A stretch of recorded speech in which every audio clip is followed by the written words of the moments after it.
En hvað leiðir sérð þú til þess að auka útflutningstekjur til að stækka íslensku kökuna til þess að standa undir velferð næstu kynslóðar? Þegar ég var að fara á hausinu með allt saman í hruninu 2008, átti ekki fyrir mat handa fisknum, ekki fóðri handa fisknum, ekki fyrir launum handa 200 eitthvað starfsmönnum þarna út í Mexíkó. Og þá sagði ég sko, ef ég kemst í gegnum þetta, þá ætla ég að leyfa siglu fyrir að njóta þess. Heyrðu, ætlum við að vera þáttakandur í þessu inn í framtíðina, eða ætlum við að vera hérna bara í fjallagrössunum og einhverju slíku sko. Ég spyr mig, við höfum allan grunninn á Íslandi til þess að vera öflugur í fiskeldi. Róbert Guðfinnsson, hvernig ertu? Ég er bara þokkalegu, þakka þér. Er það ekki? Já, ég er bara hress. Þú komin í settið og ég komin í mitt náttúrulega umhverfi. Það er nú líka fyrir öllu, sko. Já, en það var nefnilega svolítið merkilegt að þegar ég sagði elstu dóttur minni að ég var að fara til þín, þá sagði hún það að viðtalinu loknu, þá myndur þið senda mig til læknis, láta setja mig ADHD-lyf. Já, bara ekki spurning. Ég held að við þurfum bara að vera að koma sko, fleiri börnum á amfetamín og fleira fólki. Ég held ég verið að láta þið það hálfan skamt á móti mér. Já, ég held að það geta alveg endað þannig. Nei, það er enda ótrúlega fyndið. Ég veit ekki hvort út af því að dóttiðin hefur kannski fylgst með því og það var náttúrulega að fara meira svona samfélagsmiðlum sko. Það hefur verið að taka á mér fyrir það að setja út á það hvort að við ættum að vera að setja mikið af ADHD-lyfjum í ung börn og vera að greina svona marga og ég vera bara svona að benda á það við sem að greina miklu fleiri og það sem að mér finnst líka magnað í þessu sko er að ef við líka út af því ég horfi ofta á svona ef við erum að taka einhverjum konar afdrifaríkar ákvarðanir og erfiðar ákvarðanir þá spyr ég oft sko ættum við að gera meira af því ættum við að gera meira af einhverju þá hljómar spurningin alltaf alltaf einkennilega eins og þegar ég er að segja við fólk ættu börn að vera meira í spjaldtölu heldur en þau eru núna það svarar náttúrulega nei ættu að vera að setja fleiri börn á amfetamín og svarið örugglega nei en það er samt einhvern veginn viðkvæmt að vera að nefna þetta yfir höfuð sko. Nei, sjálfsögðu að ræða þetta og sjálfsögðu að bera sig saman við aðra og aðra þjóðir og hvað erum við að gera rétt, erum við að gera rangt og allt það en þetta er rosalega viðkvæmt og ég er með eina dóttur sem bjó út í Bandaríkjunum og var greind þar og hún mætti skólan bara og horfði bara á ráðskörp stúlka. Hún horfði bara á kennaran. En hún á hausinn á henni var aldrei við námið. Hún fekk greiningu þar og hefur verið á lyfjum. Síðan var hún ólétt sko. Hefur búin að þrissunum ólétt og má ekki vera lyfjunum. Lífina fyrir rúst. Já. Þannig að við þekkjum svoleiðis tilfelli líka en það má ekki vera með þetta til að einfalda lausnir. Nei, ég held bara eins og ég segi, sko, mér finnst við kannski vera að taka stórar ákvarðanir án þess að vera endilega pæla í því og að sjálfsögðu og ég þekki fólk líka. Það er nú bara nokkrir sent á mig sem er einmitt á ADHD-lyfjum sem að segja samt sem áður að þeir hafi áhyggjur af þessu út af því að þeir taka eftir því að sko, markaðurinn á þessu lyfji og markaðsetningin sem hefur náttúrulega komið að einhverju leyti á einhverjum síðum þar sem að foreldrar koma saman og tala eigin raunir og þá færðu kannski enda meiri sannfæringu að þú þurfir aðstoð og þetta er fólk sem er á ADHD-lyfjum sem að telur að þetta sé komið út fyrir öll velsæmismörk önnur einkaþjálfari sem að senda á mig líka sem að bendi mér á að hún hefði verið í miklu vandræðum með að sko losa sig af þessu lyfi og það hafi verið miklu verra heldur en nokkuð annað þannig að eins og segi mér finnst alveg eðlilegt að við séum að spyrja spurningu þetta sko. Já, umræðan á að vera til staðar. Já, ég vissi reyndar ekki að við ætlum að byrja þannig, en ég er mjög ánægður að við gera þetta því að ég hef svolítið vilja að koma þessu frá mér, sko. Ég hlusta á þess að 2 þætti með þér hérna, annars vegar sko, það sem þú ferði við málið og hitt, þá varstu komin í bullandi vörn í seinni þættinum. Já, ég sko, vörn og ekki vörn, ég var bara að reyna að útskýra, mér fannst ekkert öðruvísi, en ég aftur á móti var kannski aðeins of hvassi í minni fyrstu atriðinu, ég veit það ekki mér fannst ég ekki verið í vörn sko. Ef ég var hreinskilinn þá fannst mér þetta bara vera ég að útskýra mál mitt á aðeins, bara kannski, ég veit ekki mildari hátt, en ég var samt að segja það sama sko. Heyrðu, er þetta ekki orðið ágætt þetta? Ætlum ekki að fara að setja henni í háaloft. Hérna, sko, það sem ég langar að tala við í dag er svona ýmislegt koma eitthvað inn á fiskeldi, mér langar að koma inn á nýsköpun Mér langar að koma inn á venture kapitalismi eða hvað heitir það nú aftur á íslensku? Bara áhættu fjárfestingar? Áhættu fjárfestingar. Hljómar verð heldur venture capital. Venture eins og kannski það ástæðan fyrir því að við Íslendingar séum svona miklu íhaldsamari gagnvart þessu. Það er áhættu fjárfestingar hljómar svolítið illa, en venture capitalism hljómar eins og sért að fara í eitthvað sko ævintýri. En hérna, og svo kannski lýðþróun, ef við höfum tíma í það. En sko, byrjum bara á fjárfestingum. Út af því að núna sérstaklega undanfarin svona ár mikið ungu fólki og ungt fólk langmest stækkandi hópur minna hlustenda. Mér finnst alveg áhugavert. Örglóta því ég er mikið að setja inn á TikTok og þá kannski finna þér hlaðvarpið það. En fjárfestingar, þú hefur mikla reynslu af þeim og hefur talað það að þú hefur gert mistök í þeim og hefur gert hluti sem að kannski aðrir geta varast. Svo við byrjum bara heilt yfir. Hérna, fjárfestingar á Íslandi fyrir þér. Góðum stað, vondum stað? Já, ég bara á sama stað. Ég er alltaf að berjast með vindin í fangi. Það bara tilheyrir mínum lífstíl, sko. En varðandi fjárfestingar yfirleitt, sko, í þessu, þá segi ég alltaf, sko, að það er engin vandi að vera sporgöngumaður. Það er engin vandi að fara og teika þá sem að eru búin að vera að gera eitthvað. En það sjaldna ekki að skila þeirri ávöxtun sem að þeir geta náð sem eru frumkvöðlar. Og það er hellingsvinna og það er bölvað puð að vera frumkvöðl. Þú ert alltaf að kafa hún í hlutina, þú ert alltaf að gera mistök. Og ég segi stundum eins og hjá mér, sko, á þessum árum sem ég er búin að það er í ár, þá eru hvað 40 ár sem ég byrjaði sem stjórnandi, sko. Og ég hef gert fleiri mistök heldur en rétta hluti. Ef rétti hlutinir hafa bara verið stærri. Það er kannski bjargað mér. Og vinnan við að skilgreina fjárfestinguna, kafa ofan í hana og skilja hvernig hún getur þróast. Það er nokkuð sem að sko menn kannski ekki eru nógu duglegir við að gera, sko. Í hverju felst það þá? Ertu að tala að fólk sé ekki kannski með nægilega stóra hugmynd af því hversu stórt það getur orðið eða eru það kannski feimnir við að taka næstu skref?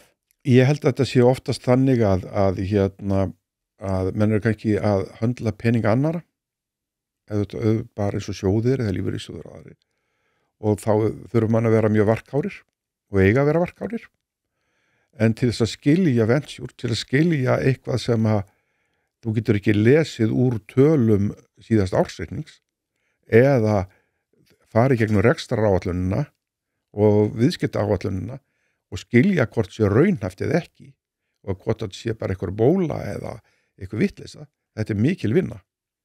Og þeim sem tekst þetta, þeir græða mikla peninga.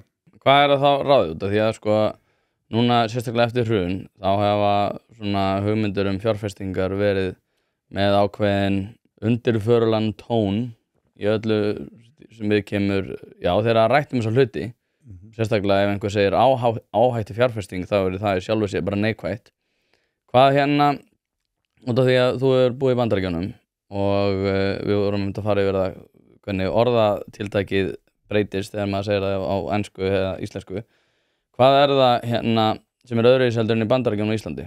Því að mér finnst sjálfum, sko, svo ég kannski fylla aðeins upp þessu spurningu, mér finnst sjálfum rosalega mikið svona hugarfarslega öðruvísi í Bandaríkjunum heldur en á Íslandi.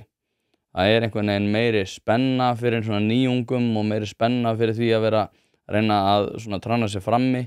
Svona litli maðurinn er svona spenntari kannski fyrir því að geta verið einhvern veginn að berja sig í gegnum erfiða vinnu til þess að hagnast að þið síðan mér. Hérna er aðeins öðruvísi hugarástand.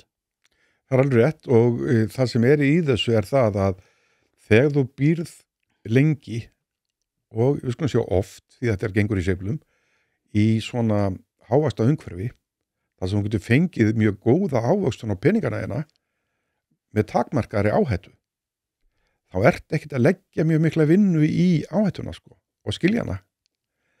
Hlutabréfamarkaður eins og Íslandi hann er sko ekki jafn, við skulum segja dýnamiskur eins og í Bandaríkjunum og þú hittir fólk, ungt fólk í Bandaríkjunum og eldra fólk sem að spá í sko hlutabréfamarkaðinn og gengi hlutabréfa og hvernig þjóðfélagsþróunin og að bara ávaxta peningana sína. Hér búið að draga svo stóran hluta að sparifé landsmanna inn í lífeyrissjóðina. Þannig að þeir að gera þetta fyrir fólk. Uppistæðan sparnað Íslendinga í lífeyrissjóðum. Einstaklingarnir, jú, þeir eru með sparnað, en hann oftast bara bundin í heimilið þeirra og einhverju takmörkuðu lausafé. Þannig að ég vil sjá miklu öflugri fjárfestingar, ekki bara í sprotafyrirtækjum, heldur líka í vaxtafyrirtækjunum annað.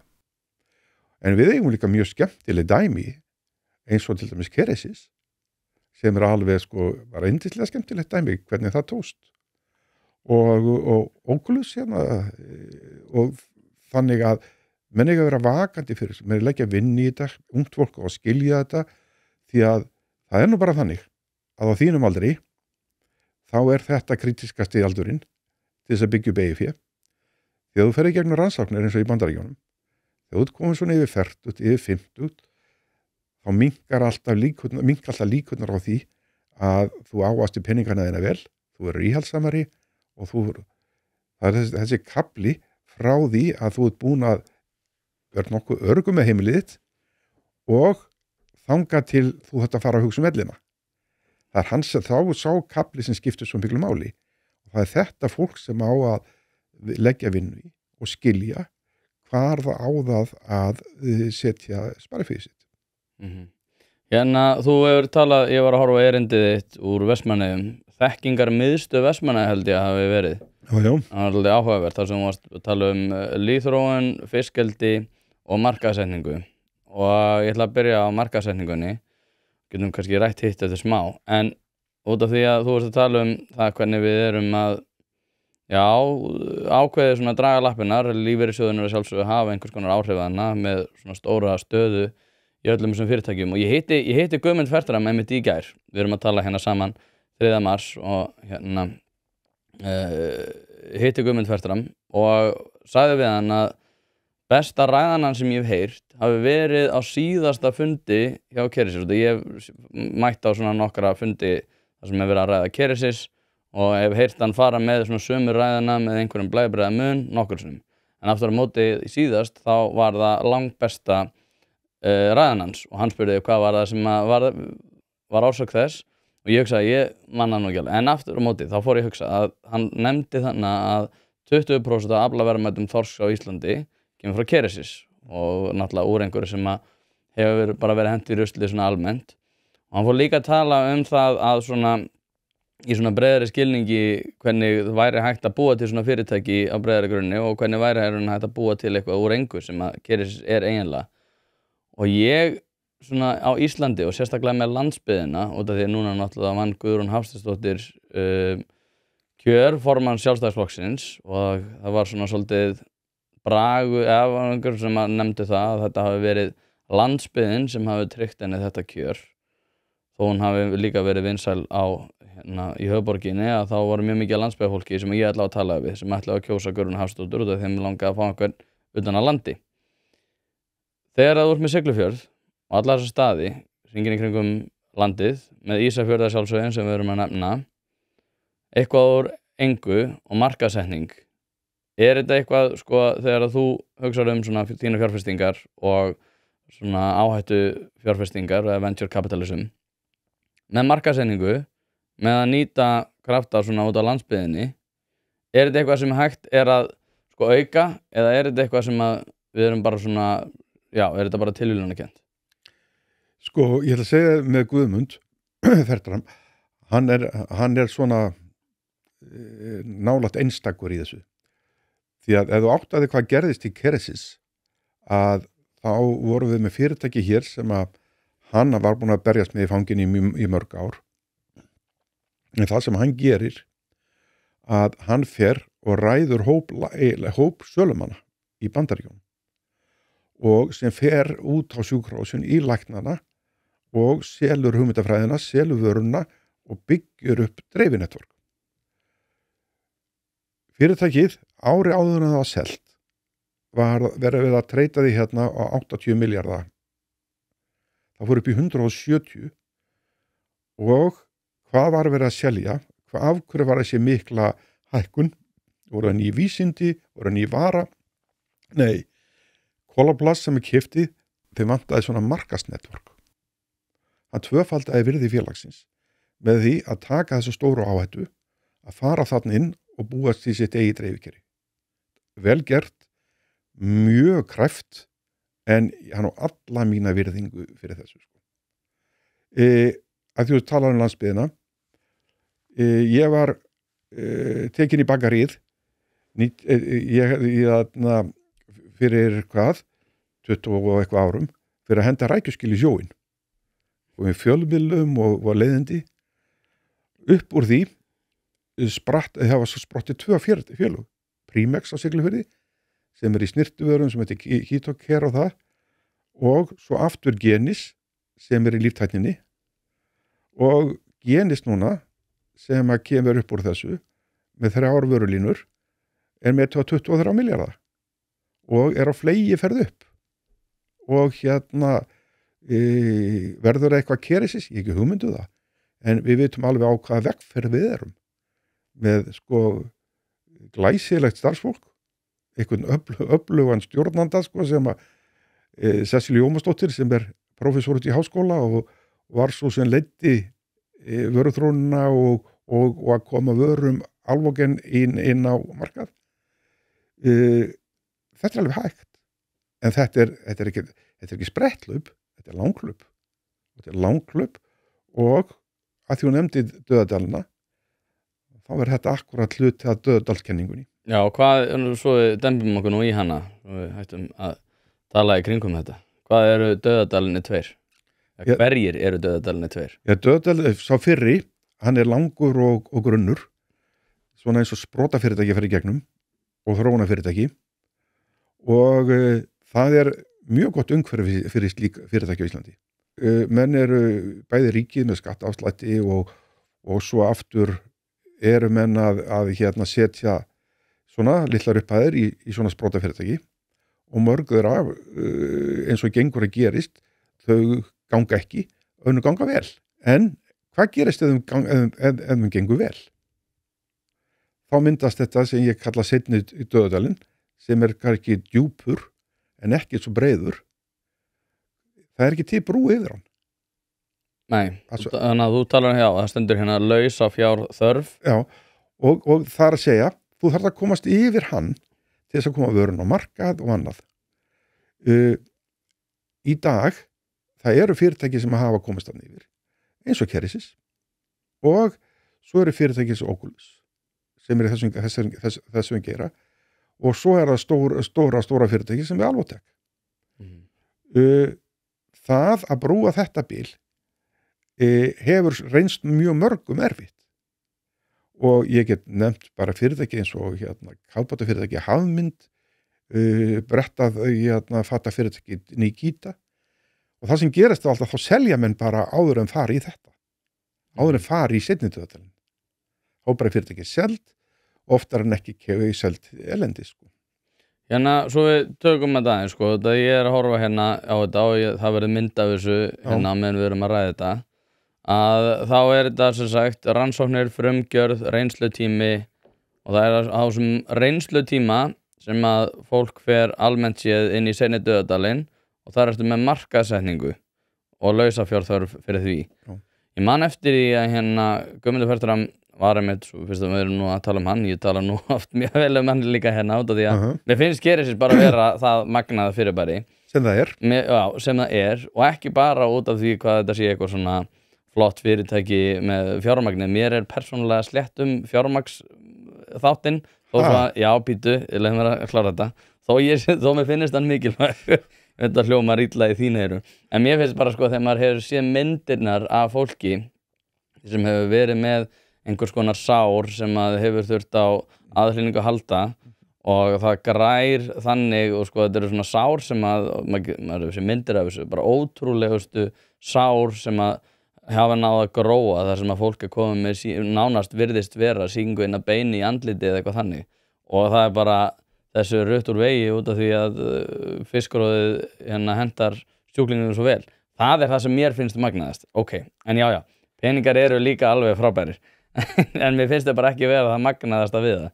En þú, þegar þú kemur að markaðssetningu, út af því að það eru einhverjir sem eru að fjárfesta á þannig, sko, á hvaða tímabili kemur þetta, hvenær ertu að spyrja þig, út af því að við erum með Dauðadalinn, hann ekki djúpur, en svo kemur þessi seinni Djúpidalur sem mjög djúpur, þú með fána Bandaríkjanna, ESB og Kína og 3 milljónir íslenskra króna. Ég man ástæðan fyrir, ég nefndi Guðmund Fertram aftur, hann talaði einhverja milljón sem hann fékk frá einhverja styrktarsjóði sem olli því svo að það var hægt að reiðja á þessu vegi þegar maður komin með skrifstofuna heim til sín eða eitthvað. Þetta var svona alveg ótrúlega saga. En það sem ég að velta fyrir mér, á hvaða tímapunkti kemur þetta? Þetta þegar komið gott að rennsli á fyrirtækið?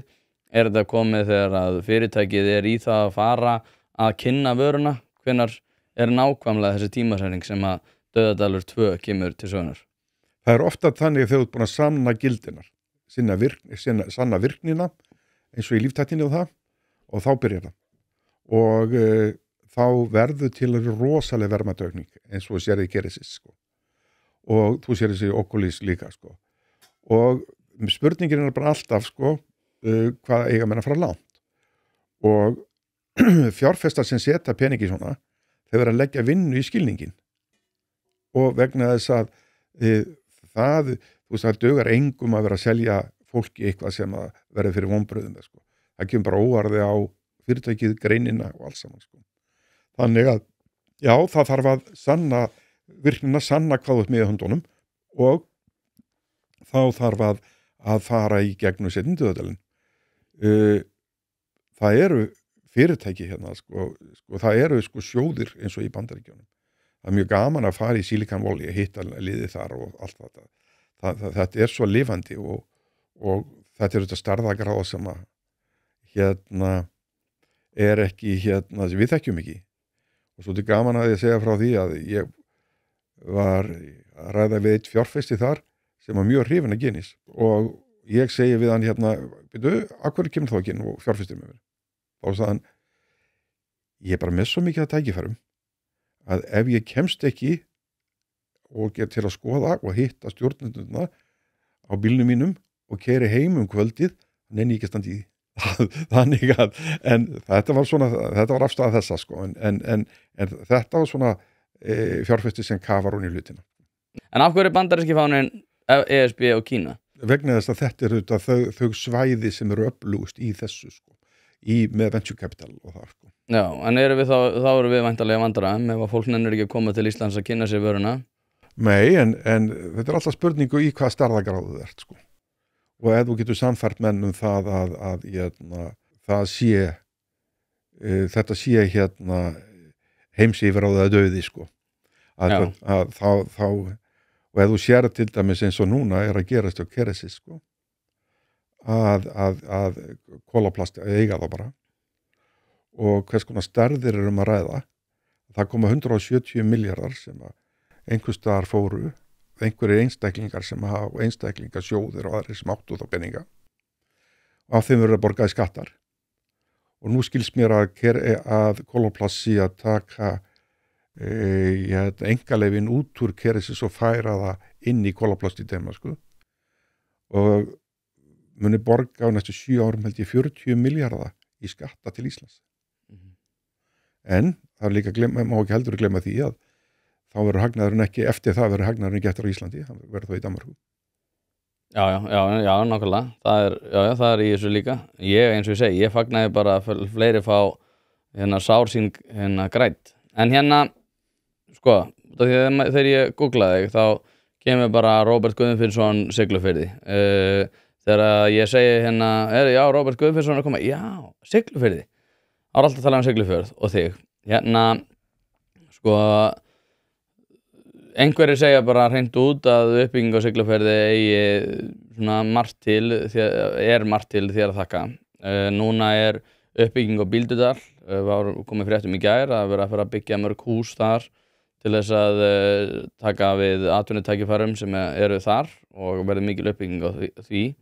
og ég fagnaði þessu rosalega mikið að við séum með ákveðna svona dreifstýringu í því hvar verðmætin verða til þó ég sé rosalega malbikaður sko. ég er sko KR-ingur, ég er vesturbæingur, ég er meira svona ideal típan af mér ætti að vera alveg sama hvað gerist út á landi, en mér það ekki út af því að ég hef núna ættir eða tengdafjölskyldan býr út á landi hérna, en Siglufjörður sem svona project, hver var þín aðkoma, svo við byrjum nú bara því fyrir þá sem ekki þekkja. Sko, Siglufjörður fyrir mér bara viðsnúningaverkefni, svona eins og maður segja sko turnaround. Þetta er samfélag sem að fóru þetta alveg niður eftir síldarhrunnið og hefur alltaf átt svona erfitt uppdrátta síðan þó svo að það hafi verið þarna þokkalega öflug sjávarútvegsfyrirtæki en eftir að ég seldi mig út erlendis þá eða þegar ég var að selja mig út erlendis. Það var Chile verkefnið þá? Nei, Mexíkó aðalega. Já. Þá var ég að reyna að standa við svona lofórð eða áheit, ekki lofórð, sem ég sagði vísu bara við einn mann sem hennum, þegar ég var að fara á hausinu með alls saman í hrunnu 2008 átti ekki fyrir mat handa fisknum, ekki fóðri handa fisknum, ekki fyrir launum handa 200 okkar starfsmönnum hann út í Mexíkó og þá sagði ég sko, ef ég kemst í gegnum þetta þá ætla ég að lega siglu fyrir að njóta þess. Ég komst í gegnum þetta og fór í gegn og hérna vorum svo bara tókst að snúa því verkefni við og græða þau ágæta peninga það. Það var ekkert mál að bara hunsa þetta en að því að þetta tókst þá var það komið upp í hugan sko, er hægt að snúa svona litlu samfélagi við og hvað þarf til þess og ég hafði orðið nokkuð sterka skoðanir alinn þarna upp og verið mikið búin að vera stóran hluta af starfsævi minni erlendis. Ég bjó í 10 ári í Bandaríkjunum í Phoenix og var þá starfa í Mexíkó og Síle og það að ég hugsaði með mér hjá að heyrði þarna smábáta sem mjög skemmtileg, eiginlega alveg inn í miðbænum. Er ekki að hvernig vera að fara að búa til svona bara eitthvað turista attraction veit ekki að hús og hótel og svona. Og ég byrjaði að vinna í því. Líftækni fyrirtæki Genis var statt hérna í Reykjavík og ég hugsaði með mér, heyrðu, ég með í símanum mínum, þá er ég með sko með píparan, ég er með smiðina, ég er með vélsmiðina, ég er með alla í símanum og það er bara eitt símtal þá að þau bara mættir til þess að vinna fyrir mér sko og hjálpa mér sko.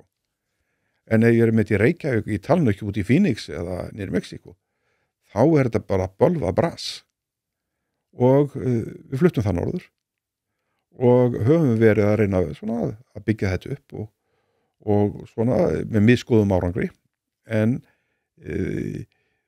þetta er eiginlega sko ferðamennskan þarna er eiginlega byggð á grunni sem að ég á ekki, heldur er það Örlygur Kristfinnsson vinur minn sko sem að byggðu upp þetta síldambirninsafn á það sko sem gerir býr til þessa sérstöðu og við erum eiginlega svona bara vinna ofan á það sem hann gerði sko. Já, þú hérna talar í erindinu að fyrst og fremst ætti fólk að hugsa það hvernig sko upplifun kunnans var af vörunni frekar heldur en hver upplifun þín af vörunni væri. Rétt. Að kunnin væri í rauninni fyrst og fremst sá enda aðili sem þú þyrftir eiginlega bara að vera að hugsa þegar þú værir í einhvers konar vöruþróun. Er Siglufjörður, hugsaður þetta þannig þegar þú varst með Siglufjörð og varst að aðstoða, varst að reyna að fá fólk til þess að einbeita sér að því hvað ferðamaðurinn myndi koma til með að vita frekar en það sem aðri vissu. Ef þú ert með lítið þorp bara norður undir heimskuðsbaug þá verður að hafa eitthvað sérstöðu. Þú verður að hafa eitthvað sko umfram annað eða ætlar að reyna að gera það söluvöru. Og þess vegna var það svo brýnt og er svo brýnt að halda í þetta gamla lúk á samfélaginu.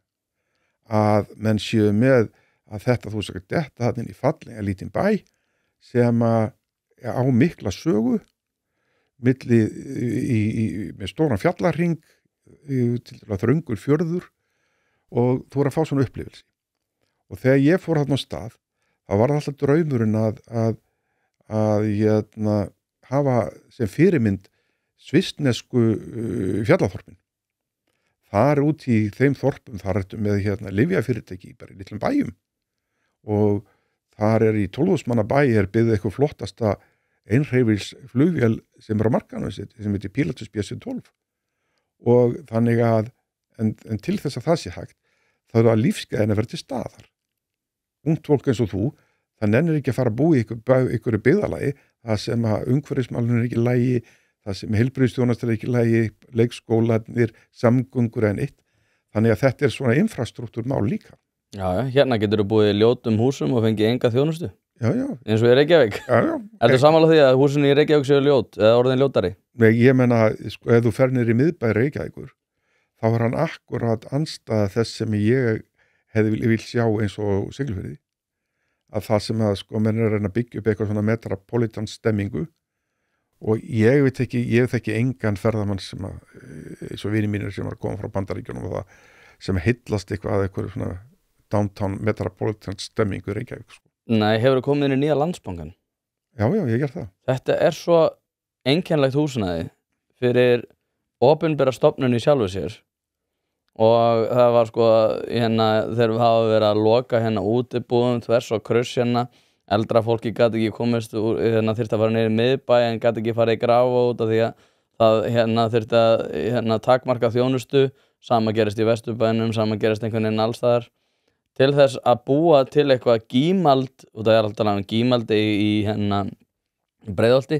Mér finnst þetta Landsbankahús vera algjört gímaldi eitthvað, Stuðlaberg og eitthvað voða flott. Vorum við ekki að tala að takmarka bankaþjónustu þetta var allt komið online en nei, hendum bara hérna hliðin á hörpunni einhverju ferlíki.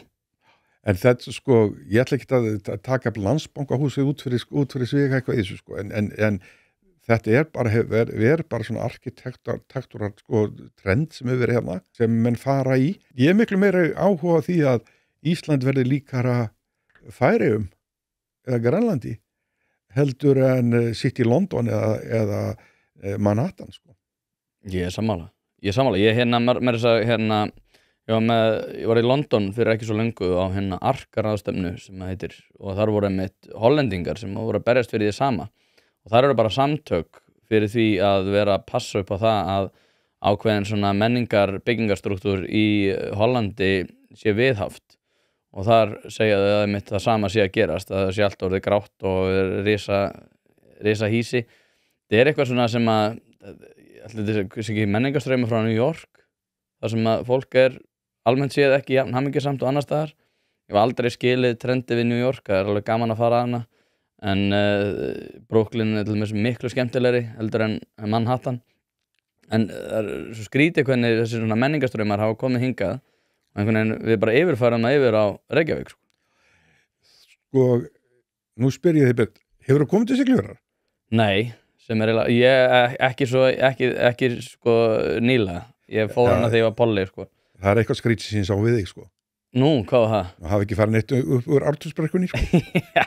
Heyrðu, en hérna... Ég enda að segja alltaf í djókið sem vesturbæingur að hérna siðmenningin stoppar við BSI. Já, heyrðu, en sko, ég er mjög gaman að segja frá því að útlitshönnunin á þessum byggingum og því sem að ég stóð að, það var leikmyndahönnuður sem að hannaði og litirnir og útlitið og allt þetta heiti Jón Steinar Ragnarsson og kemur úr bíómyndabransan og hann hefur gerði leikmyndinu fyrir Englar Alheimsins, Nói Albinói og einhverja gerði svo söguna og einhverja flottustu í barnamynd sem að gerð hefur verið sem heitir Íkingút. Já, ég man þetta því. Já. Þetta mynd. Og ég fekk hann í þetta að búa til leikmyndina. Þetta bara leikmynd sem alltaf dett inn í. Og það þetta bara svona, þú þarft menn eins og Jón Steinar sem sögumaður til þess að tengja þetta við söguna og umhverfið til þess að halda þessari ímynd. En þetta nú svona þetta, sko. Já, nú ætlum við að snúa þessu við. Þú ætlar að fara að spyrja mig. Já. Nú varst þú að koma af landsfundi Sjálfstæðisflokksins í gær. Já. Það nokkuð ljóst að við erum búin að byggja velferðarkerfi og velferð í landinu sem kostar mikið og það var helling til að standa undir því. Já. hvað var rætt á fundinum næstu tekjuskref, útflutningstekjur og annað til að standa undir velferðarkerfinu? Sko, ég ætla að viðurkenna það. Ég var hann að náttúrulega taka upp líka. Ég tók nokkuð viðtöl. Við erum ekki konið til að hlusta á afsakanir þínar. Segðu okkur hvað var rætt þetta? Já, ég ætla að segja ég sko rosalega mikið að minna orku fór í það að taka upp hana. En aftur á móti, að þá var ég hann að fylgjast með að ég sammálaður þannig að svona sjálfstæðisflokkurinn og stefnan, alltaf með stefnan standi fyrir sínu, en sko stefnan kannski ekki endilega uppfærið svona í samhengi við raunveruleikann í dag. Það var eitthvað að tala fiskeldi og það var eitthvað að tala verðmætasköpun, en svona heilt yfir þetta bara eitthvað svona frelsi einstaklingsins á að búa til tækifæri fyrir aðra til þess að aðrir fá að njóta til þess að stækka kökuna. Það svona, já, svona svolítið það breið sín að hún segir mér rauninni ekki neitt. En aftur á móti náttúrulega ég í prinsipinu sammála þessu. En ég sko, ef ég að skilja spurninguna hennar rétt, þá ég sammálaður að mér finnst að við þurfum að vera með mjög svona einblínda sýn á það hvernig við sköpum tækifæri, sérstaklega út á landi, og ég held að sko, það ákveðin tækifæri því að Guðrún Hafsteinsdóttir sé komin þarna inn, út af því að ég held að hún gæti sýnt fram á það að vera með svona ákveðina svona taug gagnvart því að vilja bæta lífskjör út á landi. Nú ertu búin að tala nú ætlum ég að spyrja það aftur bara. Það var ekki mikið talað að mínum að því. En hvað leiðir sér þú til þess að auka útflutningstekjur til að stækka íslensku kökuna til þess að standa undir velferð næstu kynslóðar? Ég held að menningabreiting þurfa að eiga þessi stað. Ég held að við þurfum að passa upp á það að kennarar fái hærri tekjur heldur en aðrir og við fáum betra fólk inn í þá stétt sem eru á samkeppnisgrundvelli, ekki undir endilega formerkjum þess að það sé samkeppni innan kerfisins, heldur að það sé samkeppni í það að komast inn í starfi út af því að þú það góðu kennari. Ég held að við þurfum hugarfarsbreytingu, þar sem að það að vera fórnarlamb sé ekki sjálfkrafa hetjustimpill. Ég held að fórnarlamb og hetja séu andstæður eins og við sjáum í öllum ævintýrasögum. Fórnarlamb geta vissulega orðið einhvers konar hetjur, en það ekki gert með því að vorkenna þér. Ég held að við þurfum að móta miklu betri sýn fyrir framtíða kynslóður það að bjartsýni sé ákveðin grundvöldu fyrir því að þú getur staðið á eigin fótum. Eina hugmynd okkar af því að hvernig við ætlum að búa til húsnæði ekki það hvernig þú ætlar að reyna að sjá til þess að þú getur aflað þér sjálfur fé til þess að búa til húsnæði, heldur þarf einhvern veginn félagslegt húsnæði og 40% fólks þurfum við einhvern veginn aðstoð við það. Ég held að það sé bara hræðileg skilaboð til framtíða kynslóða og sé til þess fallið einmitt að við séum ekki að fara að stækka kökuna, og ef við viljum stækka kökuna að þá munum við gera það með því að nákvæmlega móta þessa hugarfarsbreytingu það að þú eigir ekki að leggjast í jörðina og væla yfir hverju einustu raunu sem kemur fyrir í þínu lífi, og þá myndum við geta tekist á við lífið miklu betur. Ég held að áföll séu til þess fallin að styrkja þig. Ég held að það að lenda í hlutum sé ákveðin svona prófsteinn í þínu lífi, saman hversu lítillega stór, og þá ertu betri í stakk búin til þess að takast á við erfiðari áföll síðan mér, og þannig nú bara lífið og þú þetta hætta að vera aumingi.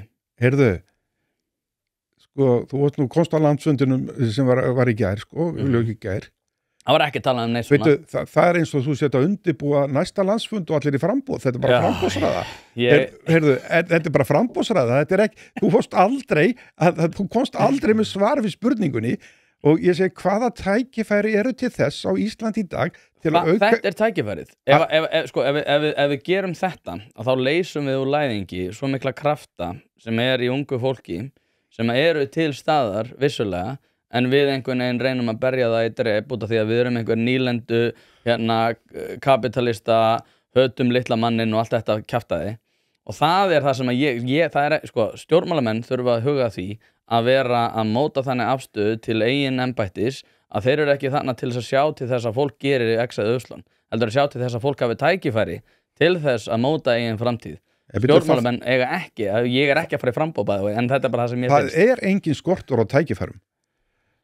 Engin skortur á tækifærum. Nei, og Ísland á fullt af flottum frumkvölum, á fullt af ágætlega menntuðu fólki, en hvað farvegur í dag til þess að byggja upp næstu tekjulind? Já, sko, sem víðsýnn maður þá held ég að þetta allt of skammsýnn og ert ekki að horfa á þær hættur sem að steðja að í þeim efnum út af því að núna erum við að sjá PISA-kannanir fara niður á við hvert einasta skipti hvert einasta skipti Já.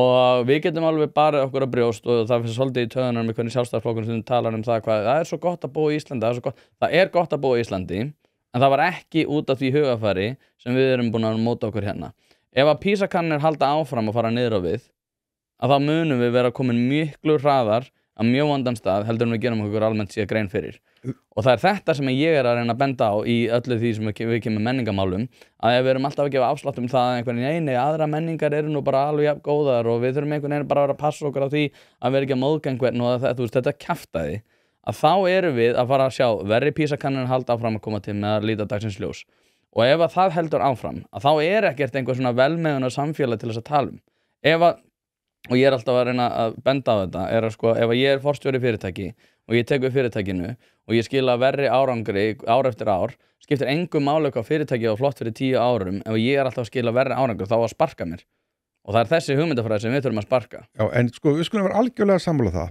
að það þarf að bæta menntakerfið það þarf að styrkja kennarana og allt þetta en til þess að það sé grunnu fyrir því þá þarf að efla tekjugrunnin það þarf að efla skattgrunnin til þess að ríki hafa meira að spila. Við erum sammála sko þetta en ég held að þú sett að fara á öfugum enda að þessu. Ég held að þú getur ekki skapa það nema þú sért með fólk til þess að taka við keflinu. Ég er alveg sammála því að það þarf alltaf að búa til tekjur. Það þarf alltaf kennara til að búa til nýja nemendur og nýja kynslóð sko. En ég horfi á bara þannig að við þurfum tekjugrunni til að standa undir velferðinni. Menningin kemur fyrst síðan koma tekjurnar það er það sem ég er að segja farðu nú allavega að koma þér upp í Borgarnes eða eitthvað svona að fara svona upp úr Ártúnsbrekkunni sko. Ég hef reynda að fjalla mikið það að huga fara út á landi ég tala nú bara mann eftir við Sigurð Inga þá var ég með að tala við hann það hvernig bara fyrir síðustu kosningar þar sem að reyndar Framsóknarflokkurinn hlaut ákveðna útreið en þá sagði ég mitt við Sigurð Inga að hugafari væri öðruvísi út á landi heldur en Reykjavík og hann tók undir það en aftur á móti helmingu þjóðarinnar á höfuðborgarsvæðinu og ef við erum ekki að huga að þessu að þá engar tekjuöflunar tækifæri til þess að tala ég er sammálaður, það fullt af tækifærum en ef við erum ekki með fólk í stakk búið til þess að grípa þessi tækifæri þá hefur við ekki til að tala Nei, við getum samlað það en Þú ert að segja, sko, nei, býtu, nú ætla ég að snúa mér aftur í spyrilinn Þú ert að segja að við þurfum að stækka tekjugrunninn fyrst til þess að geta bætt þessi kerfi Samhliða Þú ert eins og einhver pírati hérna Nei, samhliða Já, það er mögulega samhliða, ok, við getum alveg sagt okkur samhliða. En það er einhvern veginn, þú talar eins og Heiða Björg Hilmisdóttir á borgarstjórnarfundi að það þurfa einhvern veginn að fjármagna kerfin betur og það þurfa að fjármagna kerfin betur Það er alveg ágætis punktur en aftur á móti þá er ekkert til þess að fjármagna ef við erum ekki með menninguna til þess að taka á þessu Heyrðu, ég er alltaf í útflutningstekjunum Við lifum aldrei á því að selja hvort öðru á Íslandi sko, nema mjög takmörku leyti Það eru 400.000 manns á eyju út í miðju Atlantshafi og við verðum að flytja eitthvað út til að búið til að byggja velferð. Og þar á fókuspunkturinn að vera kemur þarf að mennta nýja kynslóð til að gera það? Nei. Það þarf að mennta eða uppfræða stjórnmálamenn dagsins í dag til þess að ákvarðanir vera teknar, til þess að þessar tekjur vera til svo að hægt sé að standa undir hinu. Hvað hérna, svo við tölum nú möguleikana það, út af því eins og ég var að segja við, það er mikið ungu fólki sem að hlusta sem mér finnst það mjög ánægilegt, út af því að mér finnst þetta að vera eitthvað sem að, ég er að reyna að hafa áhrif, fólk er alltaf að kalla mig fjölmiðl, ég er ekkert fjölmiðl, ég er álitskjafi, ég er bara í skoðanapislum aðalega, ég er ekkert í því eitthvað fjölmiðlar gegna mikilvæga hlutverki fyrir mér og ég þoli reyndar ekki þegar hlaðvarpsstjórnendur og aðrir er einhvern veginn að drullegu fjölmiðla fyrir það að vera ómögulegir. Það er alveg stundum eitthvað sem ég gagnrýni fjölmiðla fyrir en það er ekki aftur á móti. Ég reiði mig svo mikið á það að einhver sé fyrir utan stjórnarráðið í 4 tíma til þess að ná einhvern 20 sekúndum að bjarna ben sko. Þannig að ég er ekkert í því, ég er ekki fjölmiðlamaður. En aftur á móti, þá er mjög ánægður að ungt fólk sé að hlusta. Því að ég tel bara að það sé svona mikilvægasta breytan á næstu árum, sérstaklega þegar að lýðþróun er eins og hún er og já, við erum ekki að fjölga okkur nægilega mikið sem að það er eitthvað annað sem að þarf að breytast en svo við tölum þessi tækifæri fyrir unga manneskju, segjum aðeins yngri en ég, 28, hvað það sem að þarf að einbeita sér að? Er eitthvað svona sérstakt sem að þú sérð í farvatninu í því hvað þetta mennta sér í? Er eitthvað svona sérstakt tækifæri sem að er sérstaklega álitlegt fyrir reyndan áhættu fjárfestingamann? Nei, ég hugurinn minn mikið í fiskeldi núna vegna þess að ég hef fór að eftir svona 15 ára hlé í laxeldi þá fór ég að skoða það aftur og ég dáist að þeirri þróun sem hefur verið þar og hvers konar opbáslega tæknivæðing þetta og að þetta 14 kynslóðir í kynbótum þá er þetta bara orðið húsdýr laxinn, þetta ekki orðið villskepna lengur og þar eru opbáslega tækifæri til þess að búa til nýja tækigrunn í landinu og ég hef sagt það að það er þetta tvöfalda útflutningstekjur í sjávarafurða á 10-15 árum með stefnumarkandi og alvöru aðgerðum og þá er ég ekki að tala um það að ganga á náttúru Íslands þá er ég ekki að tala um það að menga allan sjóinn og árnar og annað menn megi ekki hanga í gömlum upplýsingum og gamalli framsetningu með að vera að kynna sig hvað er að gerast sem afleita stærðir af því þegar þú verður að tvöfalda útflutningstekjur sjávarafurða þá skapa svo ótal tækifæri í hugbúnaðargeiranum og í öllu þessu þú talar um kennarana við sjáum það að menn alltaf tala um hvað þið vinni lítið eitthvað ég held að þið vinni bara mikið ég vil að þeir bara fói meiri tíma til þess að endurmennta sig meiri tíma til að læra á nýja hluti til þess að hala upp nýju kynslóðir það er ótal tækifæri í þessu og í hinni greininni sem ég er í sem er líftæknin það er endalaust tækifæri en þú ert að fara skipulega í þetta þú ert að tryggja það að fjármagna þetta þannig að menn komist alla leið og erum við á litlir í þetta? Það getur vel verið að sé þessi þannig að Ísland sé bara lítið til að fara í svona og lífeyrissjóðir og aðri sjóðir sé bara fámenni til þess að taka á þessu en þá þurfum við bara að leita okkur þekkingar eða samstarfs hjá erlendum sjóðum og erlendum aðilum.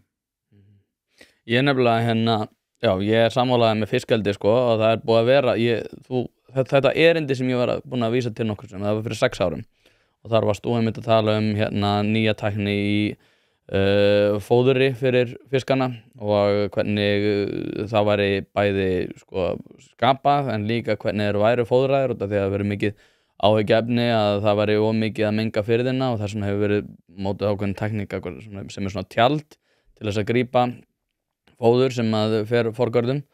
Svo er líka, ég heimsótti fiskeldi núna á Ísafirði fyrir einhverjum mánuðum síðan og þar er þeim að tala um það, þeir eru að nota ýmsa tækni til þess að halda lúsinu niðri. Ég held að þeir þurfa að passa upp á það að sé undir 1,5 per fisk og þeir nota laser og hrokkkelsi og annað til þess að halda þessu til haga. Og ég mitt, þegar fólk er að tala um fiskeldi að þá er það einhvern veginn sjálfkrafa vont út af því að það er einhvern veginn að menga fiskinn og hann er að breyta genamengi villta laxins og eitthvað þannig sem að ég held reyndar að sé allt kolrangt út af því að það er svo ólíklegt að þessi fiskur út af því að þú veist að mynda að tala um að þetta er ekki vill skepna, þetta er eins og húsdýr og þá er hann ólíklegri til þess að fjölga sér og ólíklegri til þess að þú veist það er bara svona stjarnfræðilega líkur við erum með 60.000 tonn held ég í fyrra af próteini sem að við erum að mestmegnis að færa til annarra landa. Ef þetta prótein væri ekki búið til á Íslandi þá væri það bara búið til einhvers annars staðar, það er eftirspurn eftir þessu og ég held að séu gríðarleg tækifæri í þessu og svo eru alls konar hugmyndir um þetta, einhvern veginn að þetta sé dýranýð út af því að það var einhver reyndar sem að vissulega klúðruðu málunum þegar þeir voru þannig með bilaðar lýsingar þannig að fiskurinn varð kynþroska og annað. Hefur komið til Tenerife? Já, ég er að fara eftir nokkra daga líka aftur. Já, ef þú ferð þangað þá er Los Cristianos er þarna einn bærinn og svo er Höfði og hinum með við Höfðan er bærinn sem heitir Palmar. Út af þessum Höfða bara rétt við ströndina í Los Cristianos stórt fiskeldi. Það bara fullt af fiskeldiskvíum fyrir síbass og síbrím. Og menn að tala mengun og annað. Þess vegna ekki ferðamenn hana. Þar. Ég að djóka. og það bara, og þetta þykir ekkert óðurlegt og þetta ekki bara fínt. Ég held að sé 6.400 tonn sem eru ræktuð af síbass og síbrím við Tenerife. Sko. Þannig en ég ætla að segja þér hérna í framhald af þessu, að því að vitna í þetta erindi sem ég var með út í Vestmannaeyjum fyrir einhverjum árum síðan. Þá fórum við á stað út frá þessu erindi með Vestmannaeyingum að kanna aðstæður fyrir sunnan Vestmannaeyjar. Í kantinu þar, sem mjög erfitt sjólaga og annað, líffræðilega aðstæður til að vera með fiskeldi. Og þeir unnu mjög flotta vinnu þar og við vorum 2 sem fórum í að aðstoða þá. Og niðurstaðan var svo að líffræðilega eru bestu aðstæður í heimi, jafngóður og í Færeyjum, fyrir sunnan Vestmannaeyjar. Nú eru Norðmennir á fleygiferð og eru búin að vera að þróa kvíar sem eru bara eins og borpallar út í hafi. Og þetta verður síðan næsta kynslóð, þar sem menn verða bara út í hafi með þetta, og ef að þetta verður, þá verða staðir eins og Þorlákshöfn og Vestmannaeyjar svipað eins og Aberdeen í Skotlandi og Stavanger í Noregi sem þjónustu miðstöðar fyrir laxeldi, sko, en þeir þetta þjónustu miðstöðar fyrir oljuna. Þetta getur verið sem 20-30 ár og við skulum aldrei gleyma því að villtur fiskur ekki að aukast í höfunum, hann fyrir að minnka.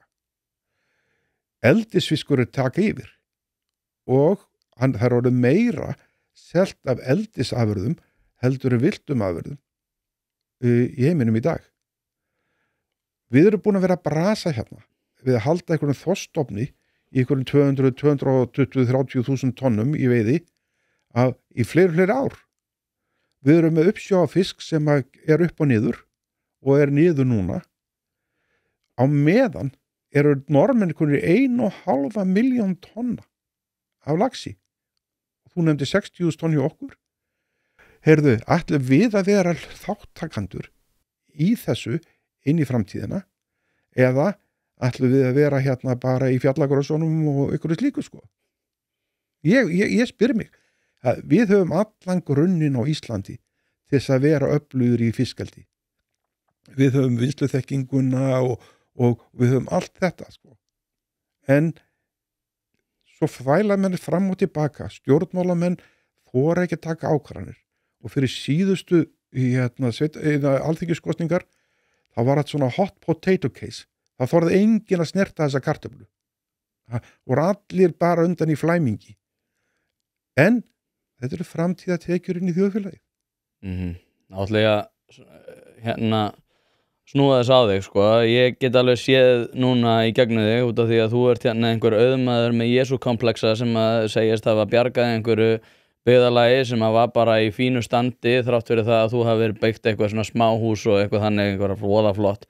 Þú náttúrulega nýtti þrælavinnu í Mexíkó til þess að auka þinn eigin hag, kemur svo með þessa blóðpenninga til Ísland til þess að, eins og ég segi, bjarga einhverju litlu byggðarlagi sem að var í fínu standi út af því þú ert með Jesú-kompleksa. Svo ertu að segja ég ekki með neina hagsmuni í þessu fiskeldi, það nú bara algjör della, þú ert að fara að reyna að sópa tíðin ennþá meira eða út af því að þú ert peningafíkill og við erum að horfa upp á það að þú ætlar að fara að eyðileggja fiskstofninn og eyðileggja laxinn í ánum okkar út af því að þú ætlar að græða nokkra þúsundkalla. Af hverju erum við að tala þetta og þú segir ekki ætlar að lefa Norðmenn, Norðmenn mega bara græða sinn pening, þeir eru með olíuna, þeir eru með fisk, við höfum það bara fínt. Það eru fína tekjur á Íslandi, við ætlum að fara að móðga meirindi Þorstein Má og Samherja út af því að hann komin í fiskeldi. Ég held að við ætlum bara að segja þetta gott, við hefum ekkert að leika okkur að líffræðinu svona mikið og þú hefur bara að hafa það hægan. Herðu, ég mjög gaman að þessar ræðu vegna þess að hún svo fyrirséð. Að hafa hlustað á þættina þína, þá bjóst ég alltaf við henni. Þannig að þú verður að finna þig nýjan takt þannig að þú verður ekki svona fyrirsíðu, sko. Það er ekki allir jafn miklu aðdáðandur á þú, sko. En þetta er alveg rétt. Þetta má alveg túlka þetta á hannar veg. eitthvað Jesús komplex af allt það. En fyrst og fremst ég að nýta sko mér þekkingu mína, reynslu mína og inn í það umhverfi sem ég bý, með þurfa ekki að vera sammálaði og eitthvað byggðarlag sem það var æðislega flott, ég alveg sammála því, það bara var enn flottara. En ég ég segja upp á það, 68 ára gamall, hvað þarf ég að græða mikið af peningum til sem ég líður betur þegar ég ligg banaleifuna. Ég ekki búin að reikna það út, en það allt í lagi. Ég endur fjárfesti alltaf alla mína peninga. Þannig ef ég græði eitthvað á þessu, þá njóta einhverjir með mér í endur fjárfestingunum. Þannig að ræða þín sko, hún var góð. En ég tek ekki dvolega mikið mark á henni. Nei, en þú ert ekki búin að svara spurningunni, sko, því að ég meina fiskeldi flott og já, það alveg hægt að... Spurningi var, ég hef mig ekki bara hægan og gera ekki neitt. Já, en nei, hún var meira, sko, af hverju ættu við að vera að taka sjens á líffræðilegri fjölbreytni. Það að segja að við erum núna að leika okkur eldinum út af því að núna ég meina, ég á svo marga vini sem í 200.000 króna vöðlum með ljót sólgleru að taka mynd af sér að einhverjum lag sem hafa rosalega áhyggjur af því að þú sért að fara að eyðileggja þessa upplifun fyrir þá. Já. Út af því að þeir eru einhverjum millistjórnendur hjá einhverjum svona fyrirtækjum og vilja, hvað ég var að segja, fara einhver fyllir í út á land og... Þér ekki búið með? Nei, ég með svo leiðilegt að veiða. Nú, jæja, hvað þetta þá við með þetta öfundar hjál út í þessu vinni þína? Þetta engin öfund, sko. En ég lagsvið maður, ég fer og veiði, og það kom á hjá mér sko, það kemur urrið og það kemur bleikja og ég hef aldrei verið svo óheppin ennþá að fá núðlags en þeir eru að fá hann með ég óttast þetta ekki ég hefði óttast þetta fyrir 15-20 árum með það að þegar lagsin var í þessu kynbótastígi sko, menn voru að breyta honum hann var ekkert orðið húsdýr þá í dag óttast ég þetta ekki ég óttast ekki neitt og ég held að menn verða bara að kynna sér þetta og menn verða að komast upp úr skotgrófunum þetta allt og stórt mál, allt og þýðinga mikið mál fyrir þjóðfélagið til þess að menn séu að tala þetta eins og þeir vera að tala þetta og ef ég segði við því það mun aldrei sleppa lags þá myndi ég vera að ljúga þér ég vissi betur en ef hann sleppur það eru núna Benchmark sem að stærsta fyrirtæki Evrópu var að kaupa daginn Novo Nordisk eða Novo Holding þeir segjast vera konu með ófrjóan fisk eftir 3-5 ár hvað gerist ef ófrjór sleppur heldur vinið þinni fái bara sjokk eða þeir veiða ófrjóan lax á einn á sumri eða ég veit það ekki ég var nú bara að ræða við einn sem alltaf töðandi yfir þessu sko ég var að ræða við henni í gær sko og hann mitt færi rauk fyrir því að þetta sé algjörlega ómögulegt sko. Þetta er svo skrítin umræða sko, því að það eru svona mjög ríki kallar sem eru að veiða einhverjum dýrum á hjá Ratcliffe eða hvað sem þetta og svo það líka á vinstrivæng stjórnmáluna sko, svona, sem eru alltaf á móti öllu þau eru líka, þeim finnst þetta ómögulegt sko. En ef ég færi persónulega að veiða þá myndi ég gera þetta eins og norsku mennir sem voru með kafarabúningina og skjóta svona. Það örugglega, ég skil ekki okkur það ekki orðið meira sport sko. Þú getur farið, ef þú ferði í eins og bara niður í Miðjarðarhafið eða Mexíkó eitthvað svona, þá getur þú farið í það sko og skutla alls konar fiska sko, botfiska, það mjög algengt sko. Já. En þú gerir það ekki ánum En mistök, út af því að við finnum svona að ljúka þessu og til unga fólksins sem svona fara að spreyta sig á lífinu og hefur hug á því að fara í einhvers konar fjárfestingar mögulega áhættu fjárfestingar hvaða mistök það sem þeir að passa sig á? Það það að þú hélst með ræðu áðurinn byrjuðum hvernig þú hafðir tekið spariféð þitt og fjárfest og annað til ungur aldri í fasteignum og einhverju það leiðin til að gera það haltu í við þig fyrstu árin í neyslunni og safna þeir upp eigið fé skilgreindu í hvað þú ætlar að fjárfesta og reynda að skilja það ekki hlaupa eftir hverju sem og vegna þess að á seinni hluta lífskeiðisins þá myndu nota þess Mistökin eru oftast svo að hlaupa til og byrja ekki að spara, byrja ekki að fjárfesta fyrir allt og seint og jafnvel ekki. Hvað finnst þið þá svona almennt það menningu? Núna rosalega mikið talað það að ungt fólk eigi erfitt með að finna sér húsnæði, ungt fólk eigi erfitt með að svona ná endum saman og fólk allt of lengi heima við og þar, ég reyndar búin að fara yfir það, mér finnst það reyndar út af þeirri stefnu sem rekin það að allir fyrir félagslegt húsnæði og að stjórnmálamenn sé að fara að búa til húsnæði. Ég elska þegar stjórnmálamenn í borginni segi þú ert ekki að fara að byggja neitt, þú kannt það ekkert. Það voru að fara að borga einhverjum það alltaf einhverjum óhagnaðardrifi sjóðir og svona rugl sem náttúrulega bara óhagnaðardrifin út að þeir eiga svo ótrúlega mikið að fjármagni, þeir þurfi ekki að taka láni á bönkunum eða eitthvað þannig og taka áhættu fjárfestingu. Svo þeir bara greiða einhverjum verktökum sem eru vissulega hagnaðardrifnir. En það alltaf svona eins og að segja hérna að ef þú keyrir á Tesla og endur nýjar hana á 3 ára fresti þá setur bjarga loftslaginu. Já, þetta tugga sem búið að tyggja svo ofta, ég nenni að tyggja hann einu sinni enn, að orsakavaldurinn í þessu eru bara alltaf háu vextir.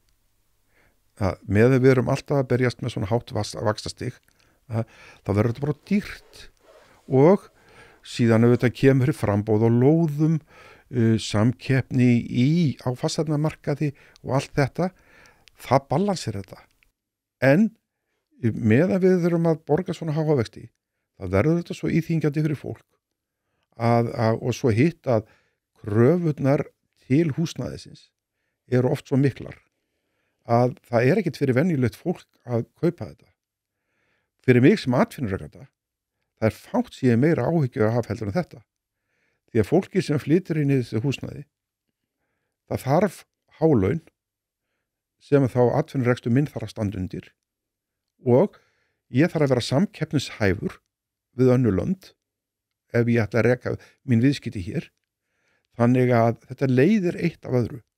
Þannig að vaxtastíð alltaf vandamáli, verðbólgan, vaxtastíð og það þarf að koma svo niður á þann level að við getum rekið þetta þjóðfélag eins og, við skulum segja, öflug, evrósk þjóðfélag, tala nú ekki Ameríku. Nei. Ertu það á móti krónunni? Nei, ég ekki á móti krónunni.